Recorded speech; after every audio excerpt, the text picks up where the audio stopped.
바빠 중학수학 총정리 5단원 확률과 통계를 공부하겠습니다. 이 단원은요, 통째로 고등학교에서 다시 나옵니다.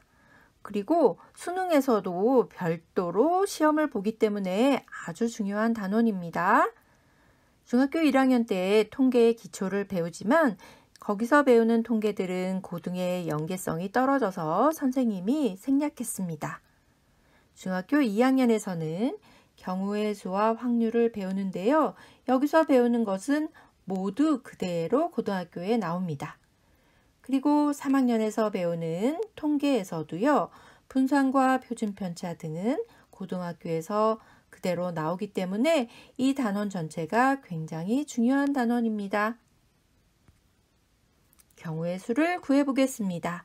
경우의 수는요.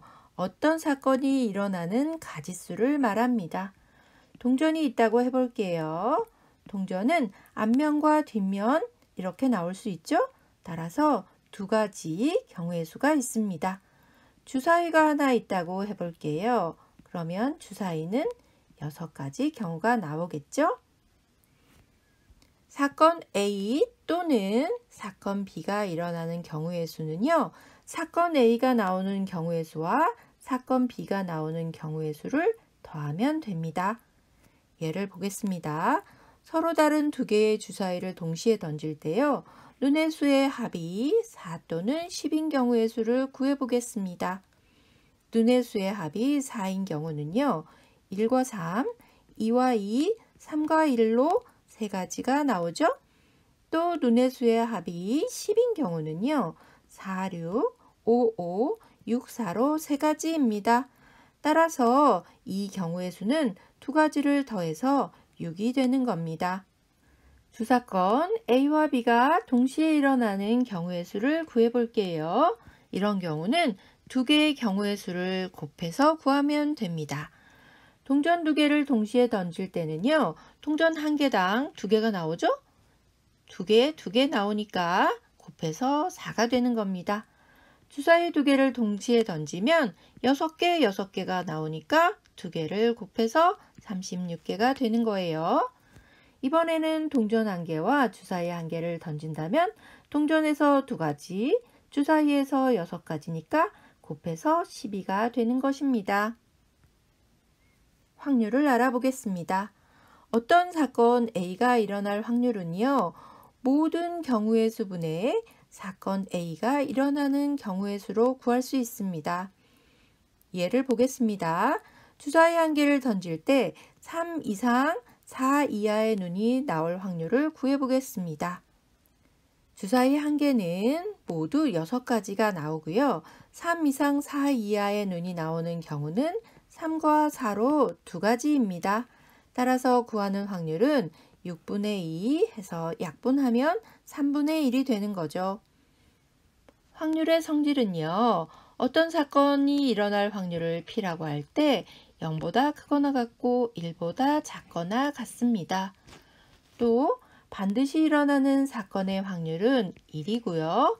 절대로 일어날 수 없는 사건의 확률은 0이 됩니다.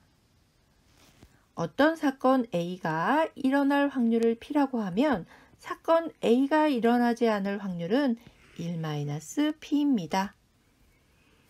이번에는 적어도 하나는 무엇일 확률을 구해보겠습니다. 적어도 하나가 A일 확률은 1에서 A가 모두 아닐 확률을 빼주면 됩니다. 예를 보겠습니다. 서로 다른 동전 두 개를 동시에 던질 때요. 적어도 하나는 뒷면이 나올 확률을 구해보겠습니다. 적어도 하나는 뒷면이 나온다의 반대가 무엇일까요? 많은 학생들이 적어도 하나는 앞면이요 라고 대답하지만 적어도 하나는 뒷면이 나온다는 것의 반대는 모두 앞면이 나오는 경우입니다. 따라서 1에서 모두 앞면이 나올 확률을 빼주면 됩니다. 1에서 4분의 1을 빼주면 적어도 하나는 뒷면이 나올 확률이 4분의 3이 되는 겁니다. 사건 A 또는 사건 B가 일어날 확률은 두 사건의 확률을 더하면 되고요. 두 사건 A, B가 동시에 일어날 확률은 두 사건의 확률을 곱하면 됩니다. 통계에서 대표값을 알아보겠습니다. 대표값은 평균, 중앙값, 최빈값을 배우게 되는데요. 평균은 전체 자료를 합하고요. 자료의 개수를 나누면 됩니다. 중앙값은 자료를 작은 값부터 크기 순으로 나열하고요. 가장 중앙에 있는 값입니다. 최빈값은 자료의 값 중에서 가장 많이 나타나는 값을 말합니다. 산포도를 알아보겠습니다. 산포도는 자료가 어떻게 흩어져 있는지 흩어져 있는 정도를 하나의 수로 나타낸 값입니다. 먼저 편차를 알아보겠습니다. 편차는 별량에서 평균을 빼면 됩니다. 분산은 이렇게 구해진 편차를 제곱해서 모두 더한 다음에 별량의 개수로 나누면 됩니다. 표준 편차는 분산의 루트를 씌워서 구하면 됩니다. 예를 보겠습니다. 편차가 이렇게 주어졌을 때요. 분산을 구해 볼게요. 편차를 제곱해서 모두 더했더니 20이네요. 자료의 개수는 5개입니다. 따라서 5분의 20 해서 분산은 4가 되고요.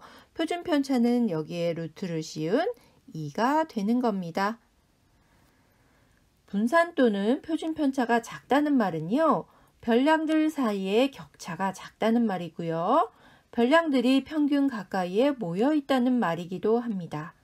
또 이것은 자료가 아주 고르게 분포되어 있다는 말이기도 합니다, 여러분. 여기서 배우는 분산, 표준 편차 등은 모두 고등학교에서 다시 나옵니다. 여기서 잘 알고 가면 고등학교 공부가 조금 수월하겠죠, 여러분? 구독, 좋아요 꾹 눌러주세요. 안녕.